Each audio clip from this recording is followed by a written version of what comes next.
বর্ষা এলেই মন সমুদ্রে যেতে চায়। ছুটি দুদিনের হলে কাছে পিঠেই বেড়ানোর জায়গা খুঁজতে হয়। বৃষ্টির দিনে জমি ইলিশ খেতে খেতে সমুদ্র দেখতে ইচ্ছা করে। আগেভাগেই তাহলে টিকিট বুক করুন। যদি পরের সপ্তাহে দীঘায় ছুটি কাটাতে যাওয়ার পরিকল্পনা থাকে তাহলে এখন থেকেই টিকিট কাটতে হবে। এতদিন যেতে হতো হাওড়া থেকে। 7ই জুলাই রথের দিন চালু হয়েছে কলকাতা স্টেশন থেকে দীঘা যাওয়ায় প্রথম সরাসরি ট্রেন। বাঙালির জন্য এটাই বর্ষার মরশুমে পূর্ব রেলের নতুন আকর্ষণীয় উপহার।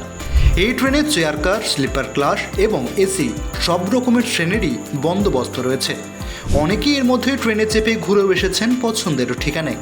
চালু হওয়া মাত্রই এই ট্রেনের জনপ্রিয়তা তুঙ্গে, এত বেশি যে জায়গা পাওয়ায় মুশকিল। আগামী শনিবার 13ই জুলাইয়ের রিজার্ভেশন ফুল। যারা 14ই জুলাই রবিবার উল্টো রথের দিন দীঘা যাবেন ভাবছেন, সেদিনও কিন্তু ওয়েটিং লিস্ট।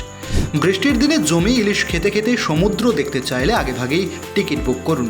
যদি পরের সপ্তাহে দীঘায় ছুটি কাটাতে যাওয়ার পরিকল্পনা থাকে তাহলে এখন থেকেই টিকিট কাটতে হবে। সপ্তাহান্তে কলকাতা দীঘা স্পেশাল ট্রেনটি দুপুর 2টোয় ছেড়ে সন্ধে 6:50 দীঘায় পৌঁছে দেবে।